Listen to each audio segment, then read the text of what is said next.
हाँ भी बच्चों, वॉइस आ रही है क्लियर एकदम?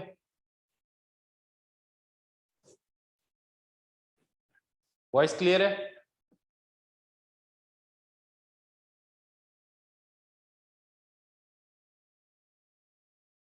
बोलोगे नहीं तो पता कैसे चलेगा? यस सर, क्लियर है। Yes sir. ओके ओके, बहुत बढ़िया बहुत बढ़िया। ठीक है, आज हम पिछले लेक्चर में जो पढ़ाया था वो समझ में आ गया था तुम्हें? ये बताओ मेरे को,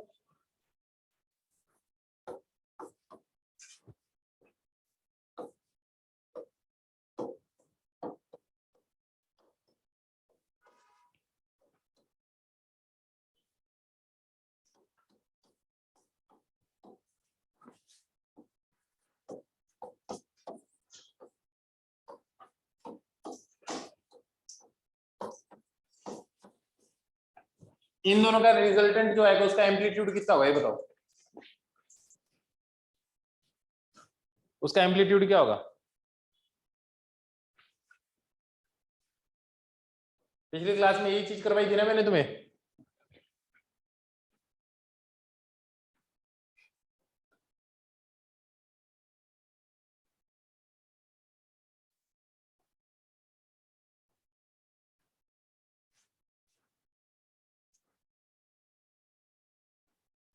याद है?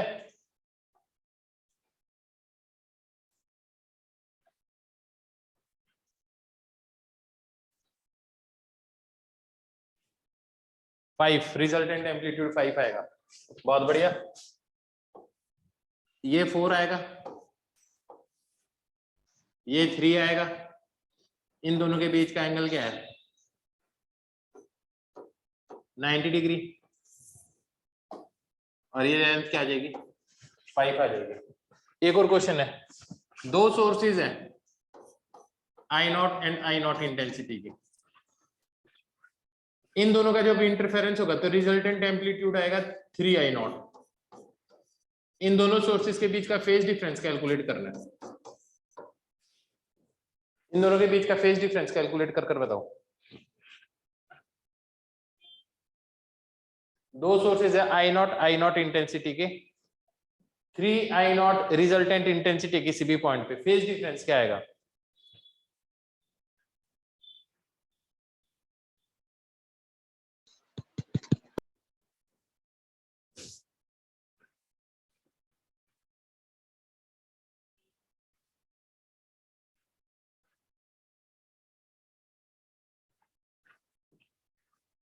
बेटा जी पिछला लेक्चर देखा था ना तुमने ध्यान से? समझ में आया था पिछले लेक्चर में?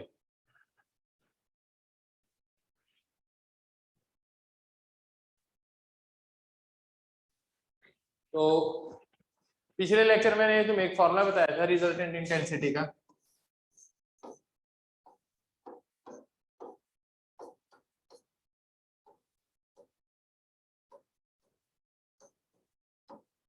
याद है तुम्हें? याद है ये? अब देखो, रिजल्टेंट इंटेंसिटी अगर मैं 3 आई नॉट पुट कर दूं,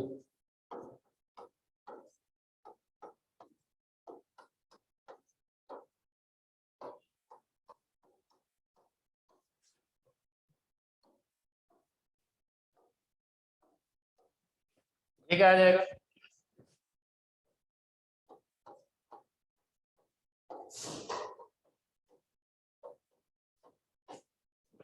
ये आ जाएगा।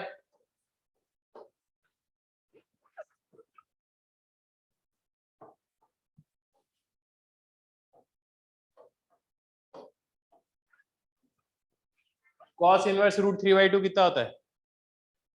30 डिग्री। आया ना? cos इनवर्स रूट 3/2 30 डिग्री। तो फाई कितना आ जाएगा? 60 डिग्री आ जाएगा। सही बात है एकदम।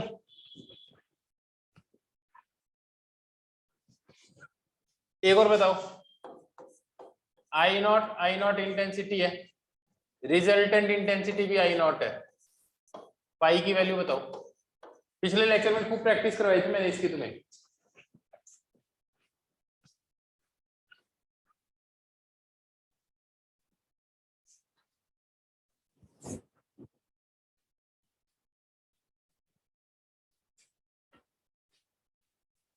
बहुत बढ़िया जवाब दे रहे हो तुम, गुड।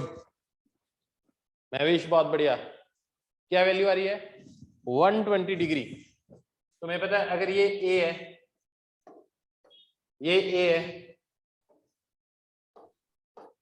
और ये भी अगर ये ए हो, तो पक्की बात है ये एंगल इन दोनों के बीच का 60 डिग्री होना चाहिए।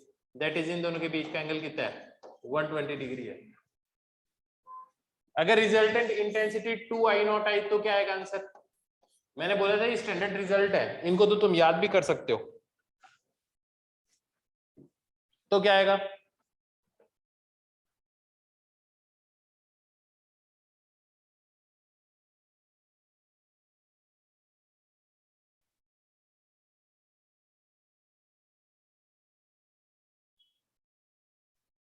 Ninety degree.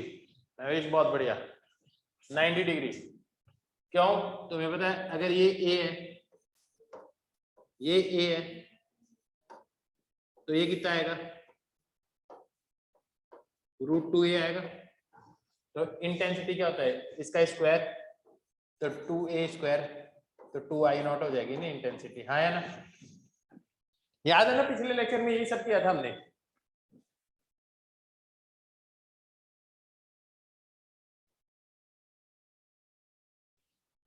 नेक्स्ट देखो,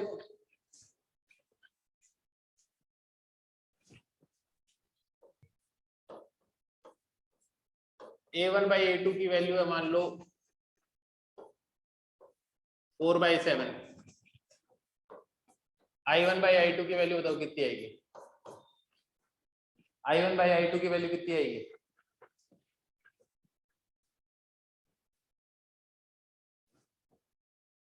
I1/I2 की वैल्यू कितनी आएगी?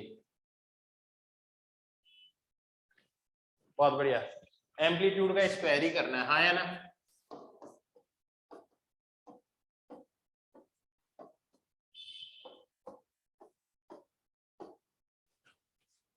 इसका क्या आंसर आएगा?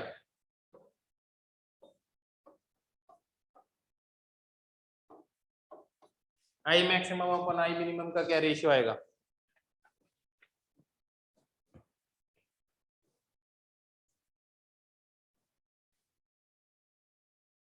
I maximum upon I minimum का रेशियो क्या आएगा?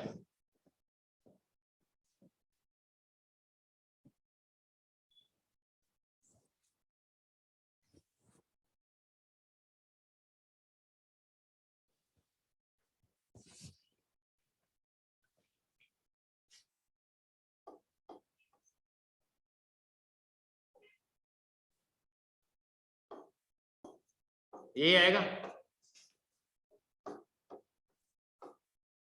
आया ना? बहुत ही बढ़िया।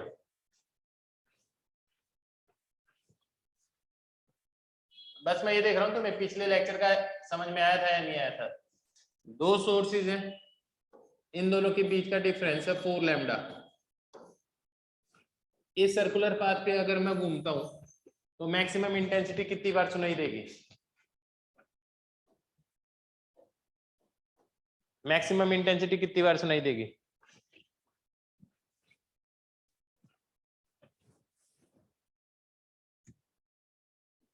आयुष ये ऐसे हुआ कि रिजल्टेंट मैक्सिमम इंटेंसिटी में क्या होगा, दोनों के एम्पलीट्यूड ऐड कर दो, और मिनिमम में क्या होगा, डिफरेंस कर दो, और फिर उसका स्क्वायर कर दो।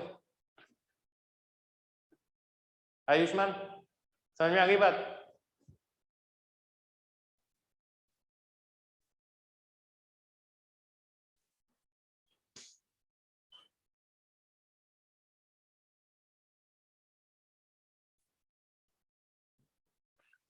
इसको सॉल्व करते हैं, देखते हैं।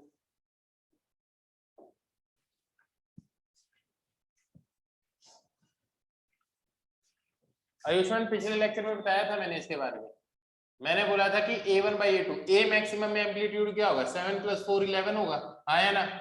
और A मिनिमम में क्या होगा, 7 - 4, तो कितना आ जाएगा, 3 आ जाएगा। और उसका अगर स्क्वायर करेंगे, अगर उसका स्क्वायर करेंगे तो क्या हो जाएगा, इंटेंसिटी आ जाती है, intensity is proportional to amplitude का स्क्वायर। क्या बात समझ में आ गई? सबको ये बात समझ में आ रही है अच्छे से? इसमें बताओ कितनी बार मैक्सिमम इंटेंसिटी सुनाई देगी?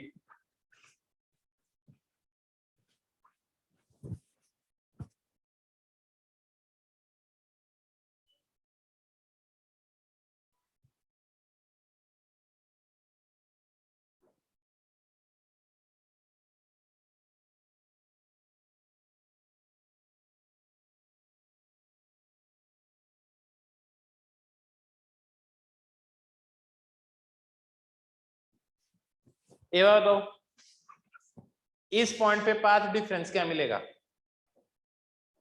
यहाँ पे पाथ डिफरेंस क्या होगा? जल्दी बताओ। 0। बहुत बढ़िया। तो मैक्सिमम इंटेंसिटी मिलेगी यहाँ पे। यहाँ पे पाथ डिफरेंस क्या होगा? 4 lambda. बहुत बढ़िया। तो यहाँ पे भी मैक्सिमम इंटेंसिटी सुनाई देगी।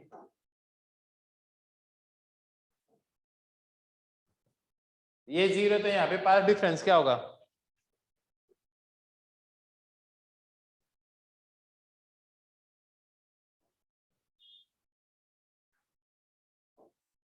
मेरे हिसाब से लैम्डा होगा। Yes sir. यहाँ 2 लैम्डा होगा और यहाँ पे 3 लैम्डा होगा। हाँ है ना? सेम तरीके Yes से sir. 0 lambda 2 lambda 3 lambda. हाँ है ना? तो कितनी बार मैक्सिमम इंटेंसिटी सुनाई देगी इसमें? बहुत बढ़िया, 16 टाइम्स। बहुत बढ़िया। क्या ये समझ में आ गया था पिछले लेक्चर में पूरा का पूरा? अभी तक तो मैंने जो पिछले लेक्चर में किया था सिर्फ वो रिवाइज ही करवाया है तुम्हें। हाँ या ना? तो 2 वेव का आपको इंटरफेरेंस करना आ गया कि 2 वेव का इंटरफेरेंस कैसे करेंगे?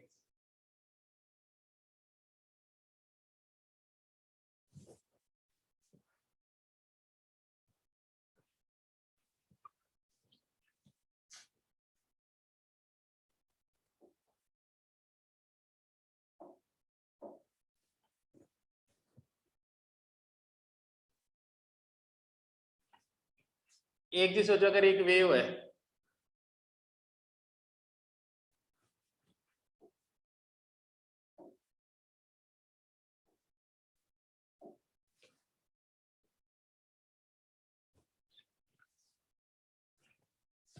कितने सौर बढ़ा,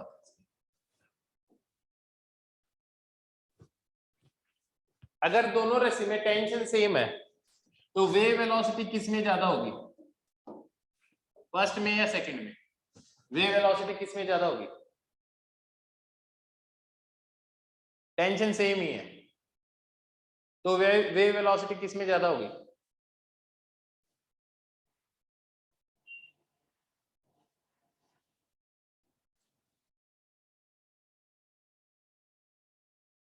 बोलो। वेव वेलोसिटी का फॉर्मूला क्या था?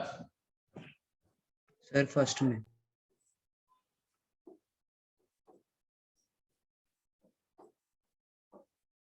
आया ना? तो इसके अंदर कौन सा रेयर मीडियम कौन सा है? रेयर ये है, ये क्या है? डेंसर है। तो हमेशा रेयर मीडियम कौन सा होता है? जिसके अंदर स्पीड ज्यादा उसको रेयर मीडियम बोलते हैं, जिसमें स्पीड कम उसे क्या बोलते हैं? डेंसर मीडियम बोलते हैं। हाँ या ना? डेंसिटी नहीं देखनी है आपको। क्या चीज नहीं देखनी है? डेंसिटी नहीं देखनी है। बात समझ में आई है नहीं आई? Yes. अच्छी तरह से बात समझ में आ गई? तो जिसके अंदर स्पीड कम होगी उसको क्या बोलेंगे? जिसके अंदर स्पीड कम होगी उसको क्या Denser बोलेंगे? medium. इसको डेंसर बोलेंगे। इसको क्या बोलेंगे? Rare. ठीक है। अब सुनो, जब भी वेव इधर से जाएगी रेयर मीडियम से डेंसर मीडियम में जाएगी तो कुछ एनर्जी ट्रांसमिट हो जाएगी, कुछ रिफ्लेक्ट करेगी। कुछ एनर्जी क्या करेगी? ट्रांसमिट करेगी और कुछ क्या करेगी? रिफ्लेक्ट करेगी। तो जो ट्रांसमिट करेगी वो कुछ ऐसी बनेगी, पल्स। और जो रिफ्लेक्ट होगी ना वो कुछ ऐसी बनेगी। क्या बात समझ में आई है नहीं? Yes sir. तो आप ऐसे सोचो, अगर कोई पॉइंट फिक्स्ड है, इसके ऊपर आपने एक पल्स भेजी, यूं ये रस्सी बांध रखी है, तो ये पल्स अगर इधर जा रही है, इंसिडेंट पल्स, तो जो रिफ्लेक्ट होके पल्स आएगी वो कैसी आएगी? रिफ्लेक्टेड पल्स ऐसे आएगी। क्या ये बात समझ में आई है? नहीं? Yes. अगर यहाँ पे इसको बांध रखा है, ऐसा क्यों? वो सुनो, ऐसी पल्स जनरेट करने के लिए आप इस पॉइंट को पहले ऊपर करोगे और बाद में नीचे लेकर आओगे। आया ना? ऐसी पल्स के लिए इस पॉइंट को पहले ऊपर करोगे और बाद में क्या करोगे? नीचे लेकर आओगे। अब ये वाला पार्ट क्या कर रहा है? इस आगे वाले पार्ट को ऊपर की तरफ खींच रहा है, लेकिन अगर इसको यहाँ पे बांध रखा है हमने, ठीक है, तो ये पॉइंट अगर ये पल्स इसको ऐसे ऊपर की तरफ खींचेगी, तो ये जो पोल है, आया ना, ये इसको किधर खींचेगा? या जो वॉल है इसको किधर खींचेगी? नीचे की तरफ। तो ये जो वॉल है इसको पहले किधर खींच रही है? ये इसको ऊपर खींच रही है, तो ये वॉल किधर खींच रही है? इसको नीचे की तरफ।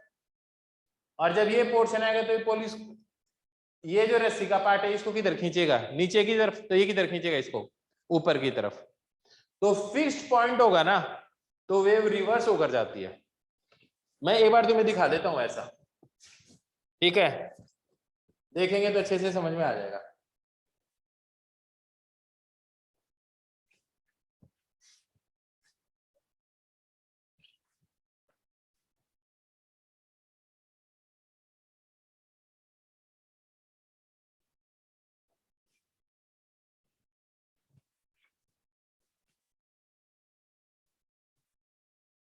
एक मिनट तो बस, अभी स्टार्ट होता है।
सिलेबस 10 लेक्चर में खत्म हो जाएगा। अगले वीक में खत्म कर देंगे सिलेबस।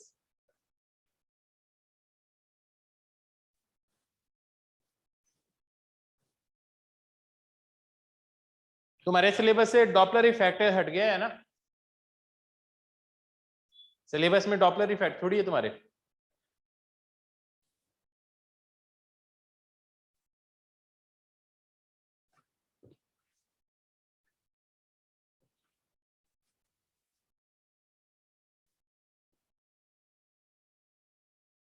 बोर्ड बहुत ब्राइट है, अभी कम कर रहे हैं, ठहरो।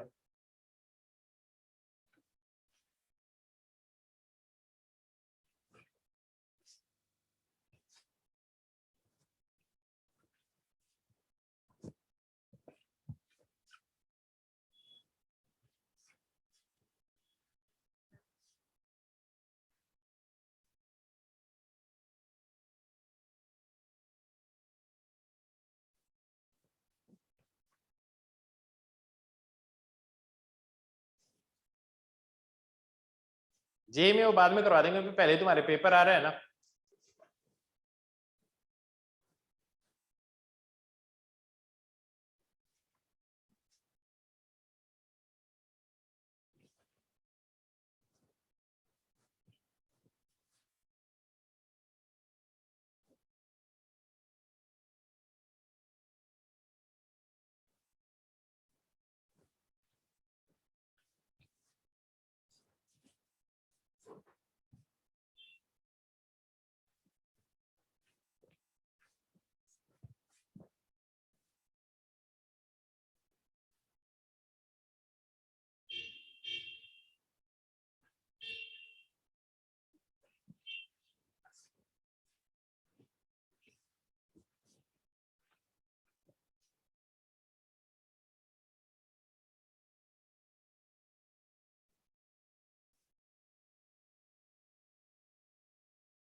क्लियर दिखाई दे रहा है? क्लियर दिखाई दे रहा है एकदम? अब देखो, अगर मैं, वो पॉइंट फिक्स्ड है, अगर मैं इसके अंदर ऐसे पल्स जनरेट करता हूं, देखना, अगर मैं इसमें ऐसी पल्स जनरेट करता हूं, अब देखना रिफ्लेक्ट होके वेव कैसी आएगी। देखो, रिफ्लेक्ट होने के बाद में वेव रिवर्स हो गई है। क्या ये बात समझ में आई सबको? क्या ये बात समझ में आई? बोलो भाई। Yes sir. हाँ, अगर मान लो मैं इसको लूज एंड कर देता हूं, इसको, दैट इज लूज एंड, ये देखो इसके बीच साथ में रिंग डाल दी, अब ये पोर्शन इसको आगे वाले पोर्शन को ऊपर खींचेगा तो ये ऊपर चली जाएगी ना ये चीज, तो देखो आया ना। तो अगर ये लूज एंड होगा तब तो कोई भी चेंज नहीं आएगा, लेकिन अगर ये फिक्स्ड एंड हो गया तो देखो रिवर्स होके जाएगा, फिक्स्ड एंड होगा तो। क्या लॉजिक समझ में आ गया सबको? Yes, sir. तो एक चीज लिखो, लिखो when wave is reflected, when wave is reflected from, when wave is reflected from denser medium, when wave is reflected from denser medium, then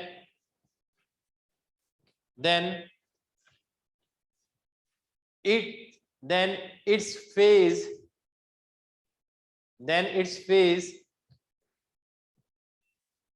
get changed by 90 degree,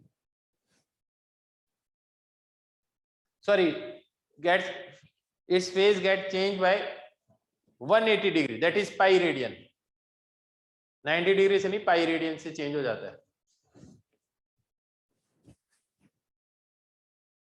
क्या लॉजिक समझ में आ गया सबको? Yes, sir. ठीक है। और अगर wave rare medium से रिफ्लेक्ट होके आएगी तो कैसे आएगी? बोलो।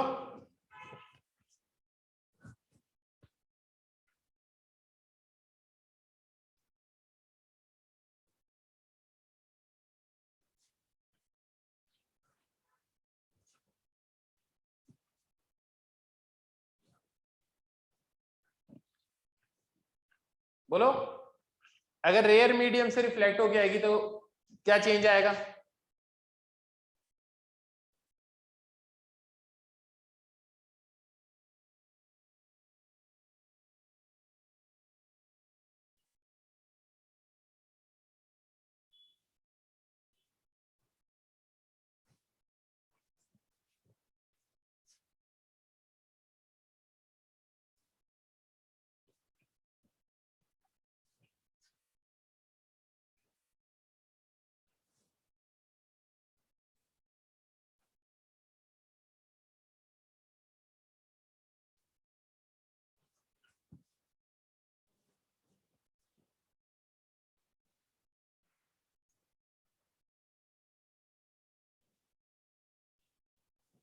ये दिखाई दे रही है पल्स? Yes, sir. ठीक है, क्लियर दिखाई दे रही है एकदम? या ब्राइटनेस ज्यादा है? Brightness ज़्यादा है. ब्राइटनेस ज्यादा है, अभी ब्राइटनेस कम कर देंगे यार, क्या बात करते हो तुम?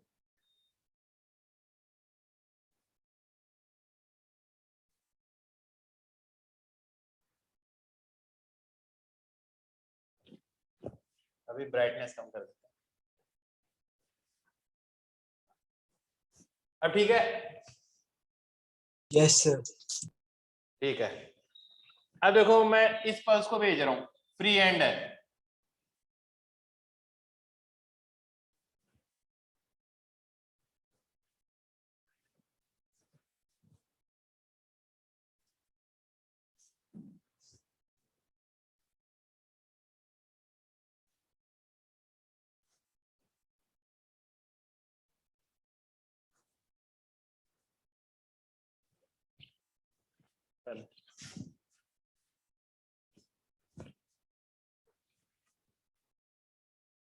ये तो कैसा एंड हो गया?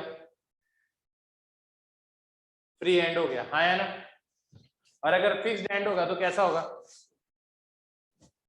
फिक्स्ड एंड होगा तो देखो रिवर्स होकर आएगी,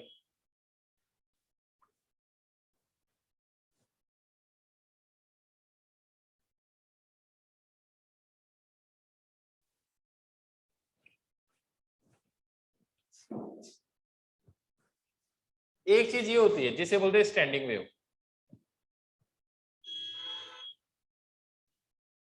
ये दिखाई दे रहा है तुम्हें स्टैंडिंग वेव? अब मैं बता दूं स्टैंडिंग वेव क्या चीज होती है, ठीक है? स्टैंडिंग वेव को समझते हैं एक बार, और एक बार शुरू करते हैं स्टैंडिंग वेव। और उससे पहले भी एक चीज और लिखते हैं, बीट्स लिखो, हेडिंग लिखो बीट्स, हेडिंग लिखो बीट्स।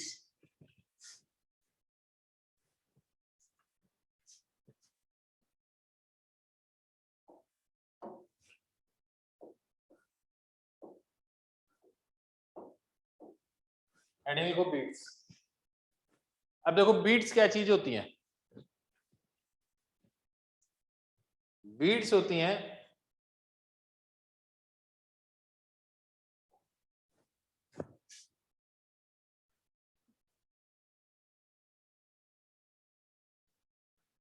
बीट्स क्या होती हैं? देखो दो सोर्सेज हैं, ध्यान से देखना, एक ही पॉइंट पे अगर दो सोर्सेज हैं और इन दोनों के बीच की, इन दोनों का फ्रीक्वेंसी सेम हो, देखो अगर फ्रीक्वेंसी सेम हो तो क्या होगा?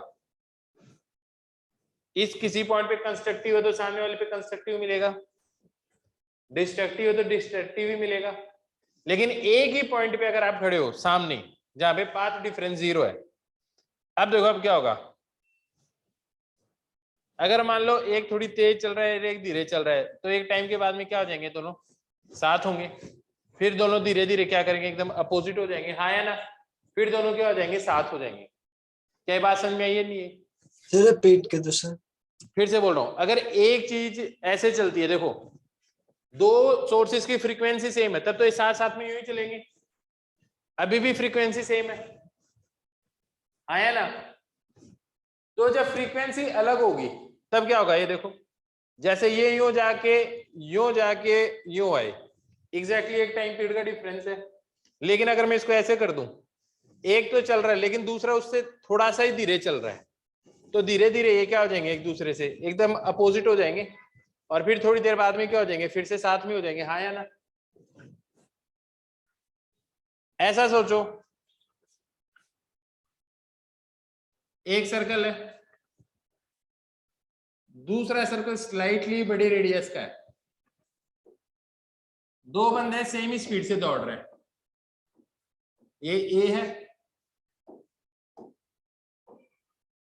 ये बी है। मेरे को ये बताओ, दोनों सेम ही स्पीड से दौड़ रहे हैं, एक चक्कर पहले कौन काट लेगा, पहला चक्कर कौन काट लेगा? Sir B. जल्दी। बी, क्यों? सर बी का Radius डिस्टेंस का कम है।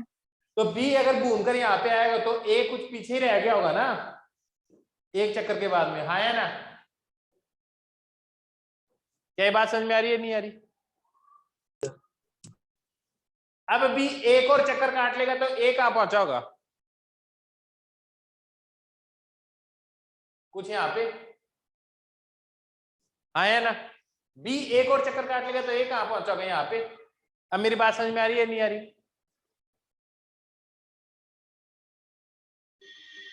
बोलो भाई, Yes, sir. समझ में आ रही है तुम्हें? तो अगर ऐसा होगा तो जब बी का चक्कर काटने का टाइम पीरियड मान लो T1, टी बी है, और टी ए का टाइम पीरियड टी है, क्या बात समझ में? ये नहीं, ए जो चक्कर काट रहा है किसका टाइम पीरियड ज्यादा है?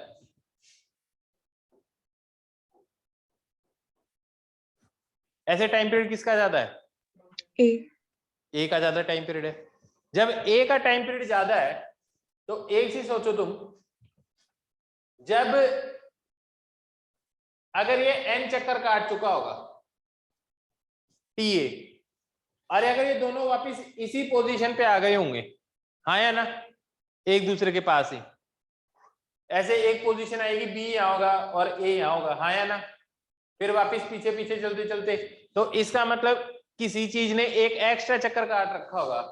तो अगर दोनों सेम ही पोजीशन पे मिलते हैं तो ए ने एन चक्कर काटे होंगे, तो बी ने कितने चक्कर काटे होंगे? एक चक्कर एक्स्ट्रा काटा होगा, हाँ या ना। बिल्कुल इसको ऐसे सोचो, दो सोर्सेज हैं, एक का टाइम पीरियड दूसरे से थोड़ा सा ज्यादा है, ध्यान से देखना, यहां से स्टार्ट कर रहा हूं, ये बताओ किसका टाइम पीरियड ज्यादा है, ध्यान से देखना, फिर से यहां से स्टार्ट हुए, बताना राइट या लेफ्ट, किसका टाइम पीरियड ज्यादा है, किसका टाइम पीरियड ज्यादा था? इसका Left, टाइम left. पीरियड ज्यादा है या इसका, लेफ्ट का? Sir, left. लेफ्ट वाले का टाइम पीरियड ज्यादा है। तो एक टाइम ऐसा आएगा ना जब दोनों एक बार साथ साथ में आएंगे, जैसे ये यूं जैसे ये दोनों साथ साथ में नीचे जा रहे होंगे और ये कुछ ऊपर चला गया होगा, और फिर ये कुछ ऐसे ऐसे, हाँ या ना। फिर एक टाइम ऐसा आएगा कि दोनों एकदम डिफरेंट हो जाएंगे, हाँ या ना। और ये मैं तुम्हें फील करा सकता हूं, फील करवा के दिखाऊं। एक एग्जांपल है बहुत शानदार, मेरे दिमाग में आया अभी।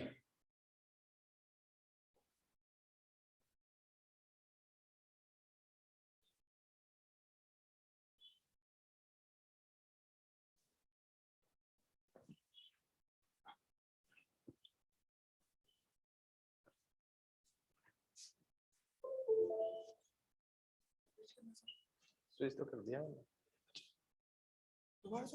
वापिस तो पहले क्या हुआ था ना, वहां से नहीं, शुरू से स्टार्ट हुआ है।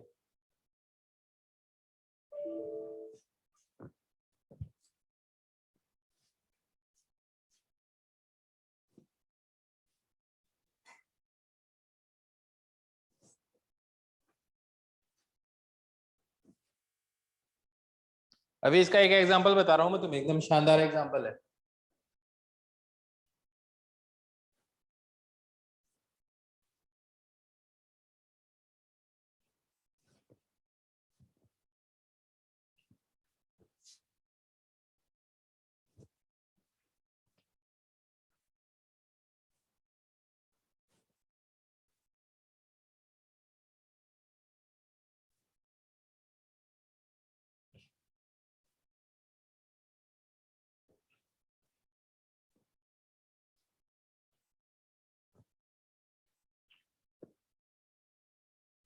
ऐसा भी हो सकता है क्या कि मैं दो सोर्स की फ्रीक्वेंसी सुना सकूं इनको?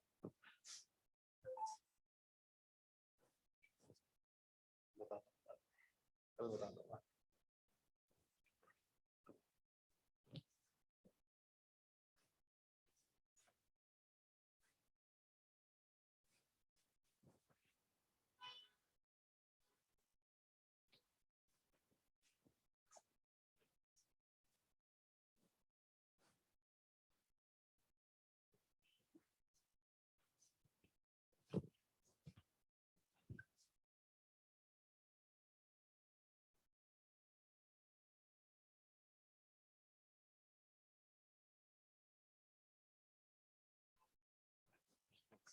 इसको देखना तुम, इसमें स्लाइटली फ्रीक्वेंसी का डिफरेंस रखूंगा मैं।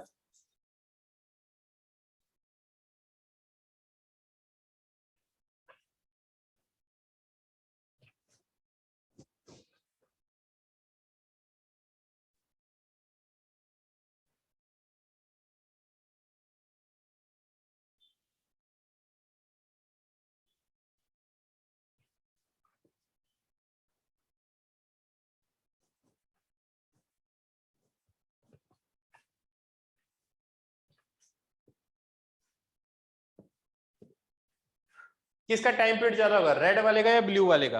विजिबल नहीं है। विजिबल नहीं है, अभी कर दे। सर बोर्ड ब्राइट है। अभी कर दें सेट, रुको।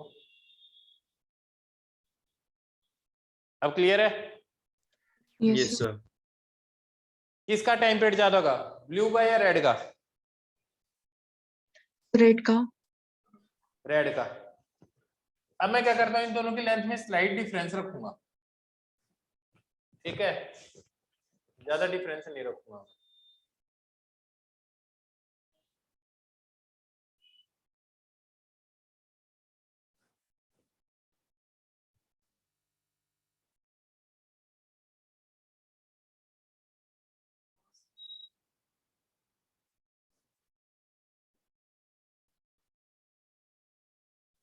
अब देखना, अगर मैं दोनों को एक साथ रिलीज करता हूं,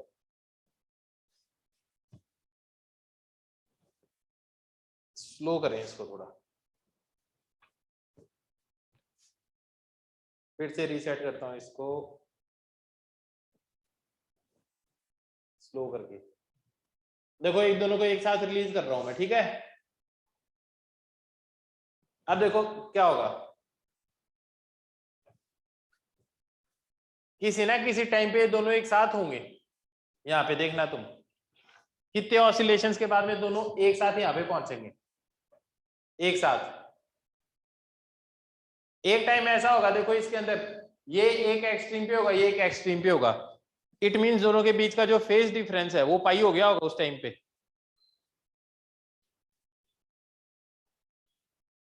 क्या ये लॉजिक समझ में आ रहा है तुम्हें? Yes Yes, sir. sir. Yes, sir. अब जो ऑसिलेशन हुए होंगे, क्योंकि डिफरेंस बहुत कम है, तो इसके ऑसिलेशन n होंगे, तो इसके n+1 होंगे, तभी तो ये यहाँ पे दोनों एक साथ मिलेंगे। अभी देखो जस्ट पूरा का पूरा डिफरेंस आ गया होगा, ये आ गया लगभग पाई का डिफरेंस, Yes, sir. आ गया ना? Yes, sir. तो इस केस में डिस्ट्रक्टिव इंटरफेरेंस हो रहा होगा। अब ये मान लो इनके साथ दो रस्सियां बांध रखी हैं, एक रेड, तो इन दोनों इस पॉइंट के ऊपर अगर आप देखोगे आगे, तो इंटरफेरेंस हो रहा होगा इनका, तभी डिस्ट्रक्टिव इंटरफेरेंस कर रहे होंगे दोनों। जैसे मैं दो सोर्स ऐसे चला रहा था, हाँ या ना?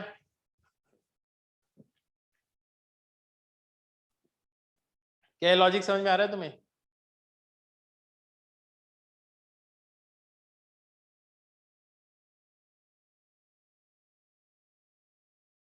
एक टाइम के बाद में ये दोनों एक्सट्रीम पोजीशन पे मिलेंगे, देखना तुम। तो जब मिलेंगे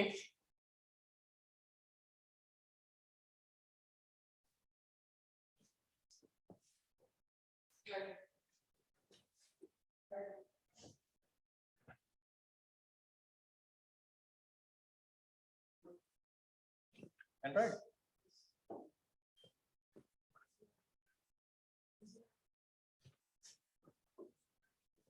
उसी पे लिखना था।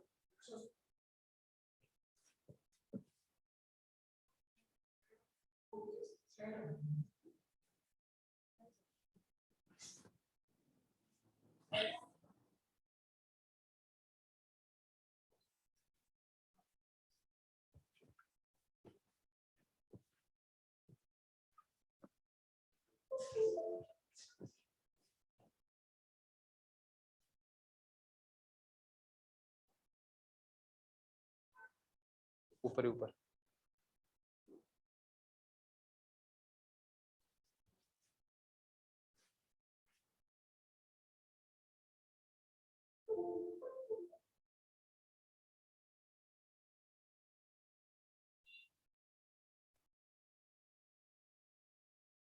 नीचे वाला मार्कर नहीं है।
तो बाद में देखते हैं ना। देखो तो इसका मतलब ये है कि एक का टाइम पीरियड अगर मान लो जिसका टाइम पीरियड ज्यादा है, ये मान लो टी टाइम के बाद में मिल रहे हैं, तो एक का n इंटू टी ए होगा, तो दूसरे का अगर एक टाइम पीरियड के बाद में फिर से मिल रहा है तो क्या होना चाहिए, n प्लस 1 इंटू टी भी होना चाहिए ना। ये हुआ कि जिस टाइम के बाद में दोनों पेंडुलम एकदम एक्सट्रीम पोजीशन पे यहाँ पहुंच जाए, हाँ या ना। अब इन दोनों को अगर तुम इक्वेट कर दोगे तो ये क्या आ जाएगा, n times T A equal to n plus 1 into T B. क्या बात समझ में आ गई? Yes sir. पक्का?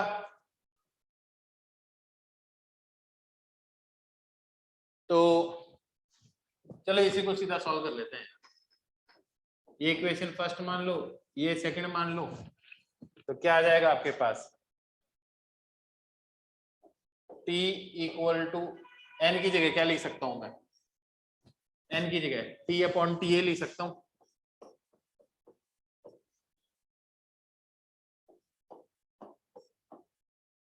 ये आ जाएगा, गलत लिख दिया।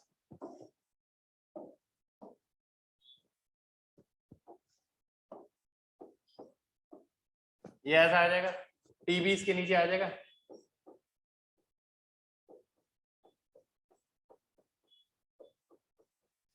यहां तक समझ में आ गया? Yes sir. इन दोनों में से ये ऐसा आ जाएगा,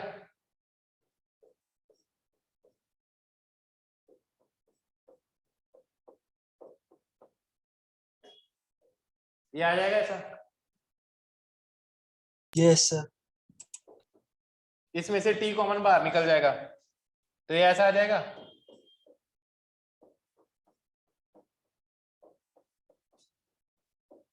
ऐसा आ जाएगा। Yes sir. ये क्या चीज है, सर सेकंड स्टेप फिर से एक्सप्लेन करना, ये वाला, ऊपर वाला। ये वाला यस सर। n की वैल्यू क्या आ जाएगी, t अपॉन टी ए आ जाएगी। n की वैल्यू क्या आ जाएगी, t अपॉन टी ए आ जाएगी। Yes sir. वो n की वैल्यू यहाँ पुट कर दूंगा तो ये चीज आ जाएगी Yes, sir. बेटा। उसके बाद में सॉल्व ही किया इसको। इस चीज को क्या बोलोगे? ये क्या चीज है? Frequency of B. ये क्या है? Frequency of A.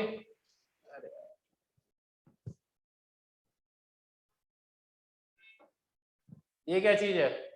Frequency of A. और ये क्या है? इसको बोलते हैं बीट फ्रीक्वेंसी।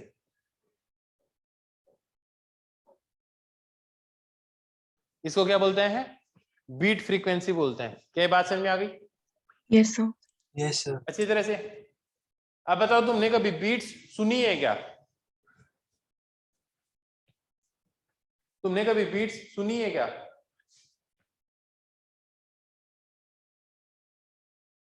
बीट फ्रीक्वेंसी का फॉर्मूला पता चल गया ना तुम्हें?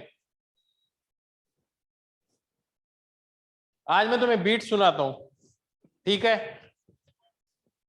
इसको यहां तक लिख लो। एक बार लिखो, the alternate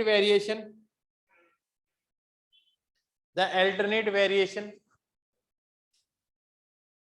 in the beat frequency. Beat की डेफिनेशन है the alternate variation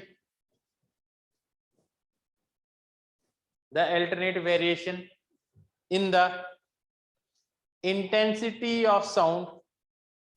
The alternate variation in the intensity of sound at a point. The alternate variation in the intensity of sound at a point. At a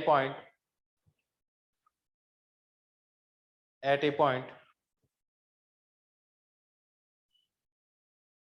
when two sources of slightly different frequencies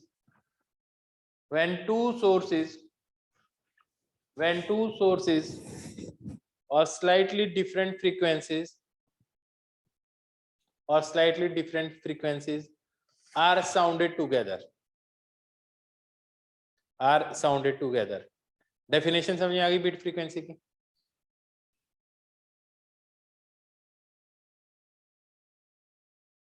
बोलो भाई। Yes, sir. Yes, sir. ये formula लिख लो। ये formula काम का, derivation कोई काम की नहीं है।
चलो लिख लिया।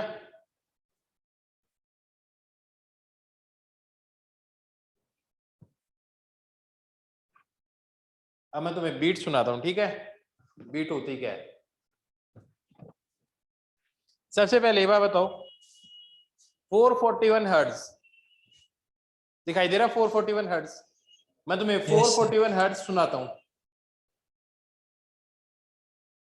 ठीक है?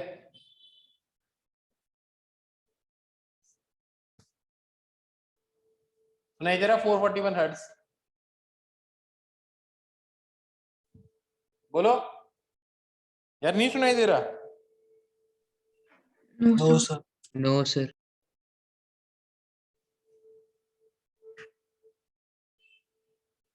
कोई बात नहीं, नहीं सुने।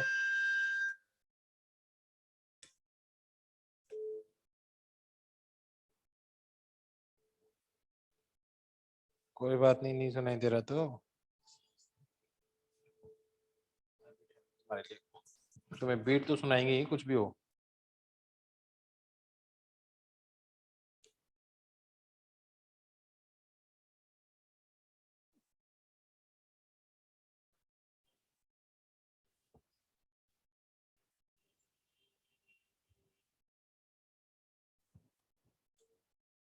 अभी भी नहीं सुनाई दे रहा? No sir. अरे यार,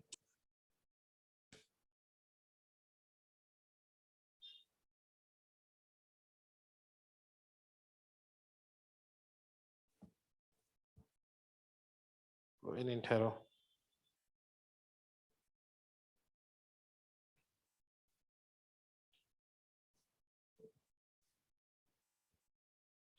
ये सुनाई दे रहा है?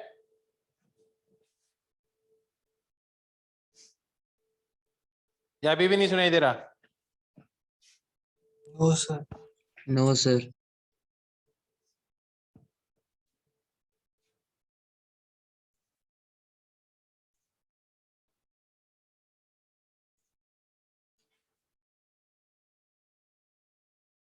अच्छा, इसमें से सुनाई दे जाएगा?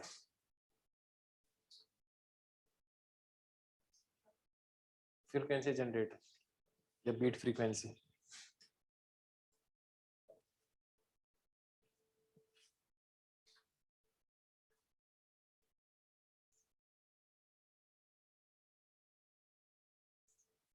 कर दो।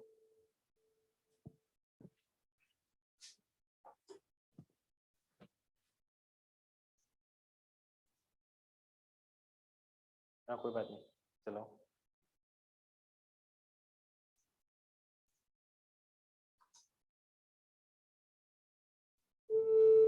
अब सुनाई दे रहा है?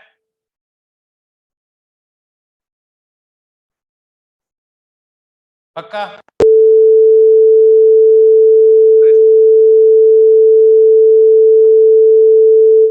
अब सुनाई दे रहा था? Yes sir. ठीक है, इसमें करो, एक और खोलो ऐसा।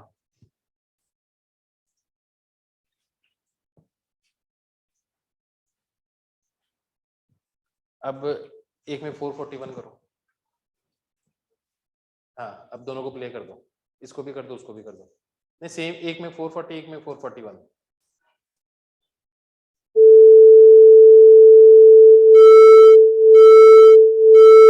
अब तो वेरिएशन यस सर। एक बार मैक्सिमम, एक बार मिनिमम। स्टॉप करो। सुनाई दिया? Yes sir. Yes sir. इसमें एक फ्रीक्वेंसी थी 440, एक थी 441। अभी बंद नहीं करना, चलाना भी। एक थी 440, एक थी 441। तो बीट फ्रीक्वेंसी क्या हो जाएगी? अभी मैंने 2 मिनट पहले तुम्हें एक फॉर्मूला करवाया था। बीट फ्रीक्वेंसी एक थी 440, एक थी 441। तो बीट फ्रीक्वेंसी क्या आ जाएगी? 1। दैट इज हर एक सेकंड के अंदर एक बार आपको मैक्सिमम, एक बार मिनिमम सुनाई देगा, हाँ या ना? यस अगर मान लो एक को कर दूं 440 और एक को कर दूं 442, तो बताओ बीट फ्रीक्वेंसी कितनी हो जाएगी? 2. सर। 2 2 हर्ट्ज। तो अगली बार तुम सुनोगे ना, तो एक सेकंड में 2 बार आपको वेरिएशन सुनाई देंगे ऐसे। एक सेकंड में ऐसा 2 बार होगा, करना। हाँ, इसको 42 कर दो। हाँ, दोनों को ऑन कर दो।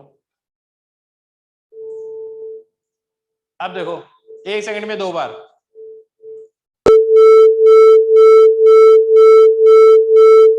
एक सेकंड में 2 बार। Yes sir. अब इधर डांस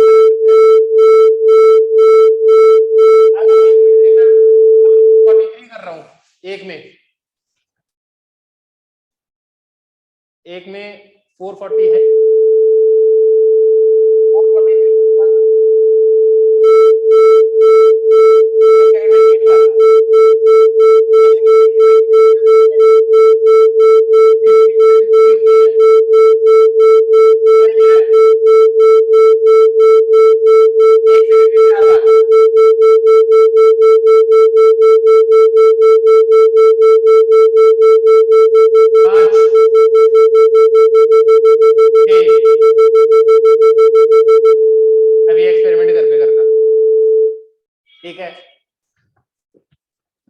मेरे ईयर्स में पेन होने लग गया। अब समझ में आ गया बीट फ्रीक्वेंसी क्या चीज है। Yes, sir. तो दो Yes, sir. सोर्सेज अगर डिफरेंट फ्रीक्वेंसीज के होंगे, स्लाइटली डिफरेंट फ्रीक्वेंसीज के, तो आपको एक ही पॉइंट पे जो वेरिएशन है ना इंटेंसिटी ऑफ साउंड, वो कम ज्यादा होता हुआ दिखाई देगा, क्योंकि एक ही पॉइंट पे कंस्ट्रक्टिव भी हो रहा है और डिस्ट्रक्टिव भी हो रहा है। जैसे पिछले एग्जांपल के अंदर मैंने करवाया था तुम्हें, मैंने बोला ये दो पॉइंट्स हैं, ये I1 I2, इस पॉइंट पे आपको हमेशा पाथ डिफरेंस 0 ही था, तो यहाँ पे आपको हमेशा 4I0 इंटेंसिटी सुनाई देगी। कब तक? जब तक इसकी और इसकी फ्रीक्वेंसी सेम है।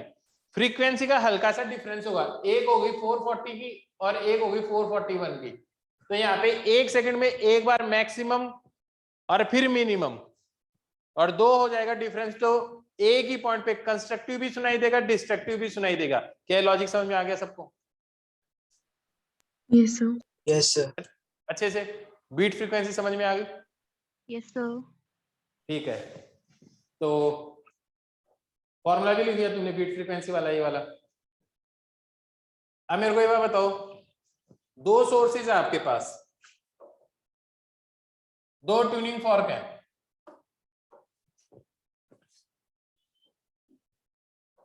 दो ट्यूनिंग फॉर्क है,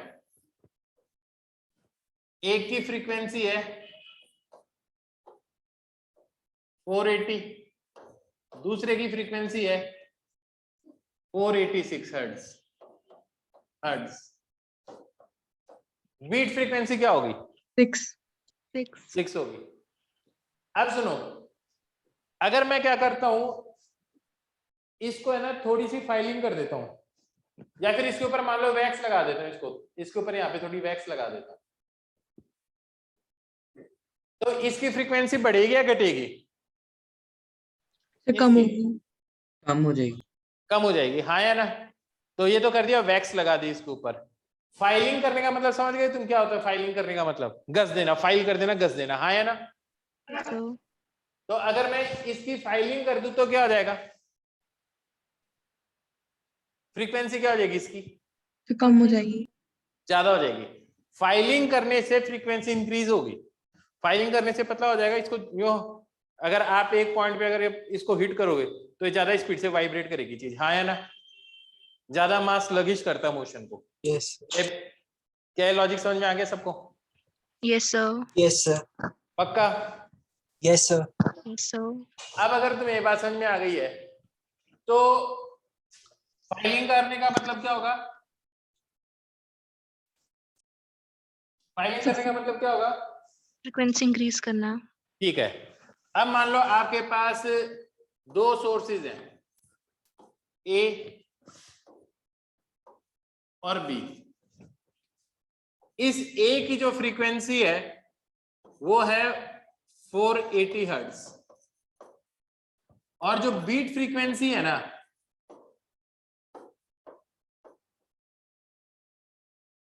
बीट फ्रीक्वेंसी है वो है 6 हर्ट्ज।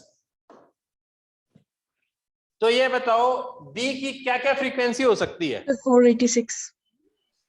और 474 नहीं हो सकती? हो सकती है। दोनों हो सकती है ना? Yes, sir. तो बी के पास क्या क्या ऑप्शन है अभी? So 486 and 470. या 74. क्या लॉजिक समझ में आ गया सबको? Yes, sir. अब सुनो, अगर मैं ये कहता हूं, अभी ये नहीं पता इन दोनों में से कौन सा ऑप्शन सही है, अगर मैं कहता हूं मैं इसके ऊपर वैक्स कर देता हूं ना, तो बीट फ्रीक्वेंसी हो जाती है 8 हर्ट्ज। क्या कहा मैंने? अगर मैं इस पे वैक्स कर देता हूं तो बीट फ्रीक्वेंसी क्या हो जाती है? 8 हर्ट्ज। तो बताओ इन दोनों में से कौन सा आंसर सही है?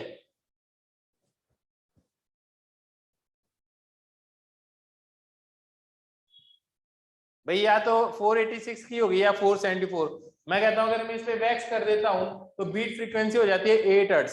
तो बताओ बी की ओरिजिनल फ्रीक्वेंसी कितनी थी? 486 या 474?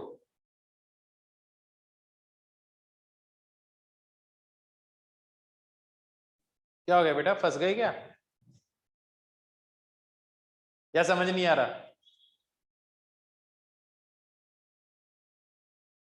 बोलो भाई। सर 474.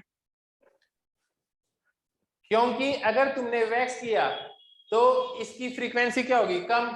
तो अगर इसकी फ्रीक्वेंसी कम होगी तो मान लो 472 हो गई, तो अब देखो इन दोनों का डिफरेंस 8 हो गया। अगर 486 अगर तुम इसका आंसर मान लेते, एक बार मान लेते हैं तुम्हारे लिए, 486 मान लेते तो वैक्स कर दे तो इसकी कमी होती 483, हाँ या ना। Yes, sir. तब तो बीट फ्रीक्वेंसी 3 हो जानी चाहिए थी, कम होनी चाहिए थी, बढ़ेगी थोड़ी कभी। क्या ये बात समझ में आ गई सबको अच्छे से? Yes. Yes, sir. कितनी बात समझ में आई ये बताओ? सर ये वाला रिपीट करना सर। हाँ नहीं आई ना। मैं बोल रहा हूं पहले इन दोनों की बीट फ्रीक्वेंसी थी 6 हर्ट्ज, मैंने इस बी वाले पे वैक्स किया तो बीट फ्रीक्वेंसी हो गई 8 हर्ट्ज। तो मैं पूछ रहा हूं इसकी ओरिजिनल फ्रीक्वेंसी कितनी थी? तो आप पहले बोले ये भी हो सकता था आंसर और ये भी हो सकता था। तो आपको पता है वैक्स करने से फ्रीक्वेंसी डिक्रीज होती है, तो 474 से क्या हो जाएगा 472, और अगर ये 472 हो जाएगा तब तो देखो 8 आ जाएगा आंसर, हाँ या ना।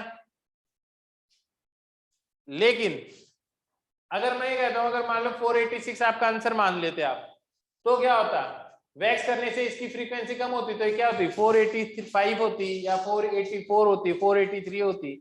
वैक्स करने से कमी होती है ना फ्रीक्वेंसी, तब तो बीट फ्रीक्वेंसी क्या हो जाती, डिक्रीज हो जाती। एक्चुअली में हुई क्या बीट फ्रीक्वेंसी, इंक्रीज। तो 474 ही आंसर सही हो सकता है ना। अभी भी नहीं ये बात समझ? Yes sir. अच्छे से आगे बात समझिए एकदम।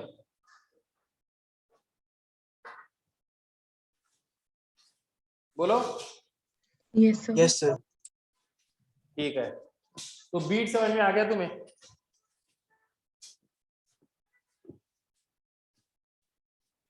बीट समझ में आ गया ना अच्छे से? Yes, sir. अगली क्लास में हम इसका लास्ट टॉपिक करेंगे, दैट इज स्टैंडिंग वेव।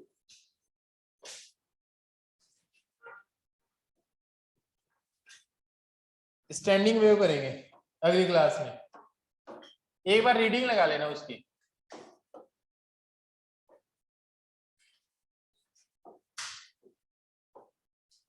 अगली क्लास में चैप्टर खत्म कर देंगे हम। अगली क्लास में बस हमें ये एक ही टॉपिक पढ़ना है, स्टैंडिंग वेव का। क्या बात समझ में आ गई सबको?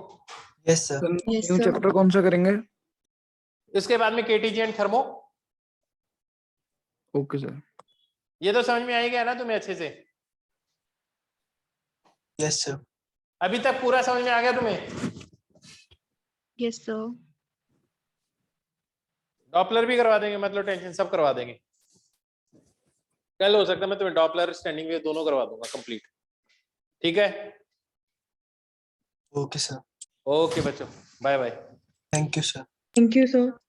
Okay Thank you, sir. Okay बच्चे।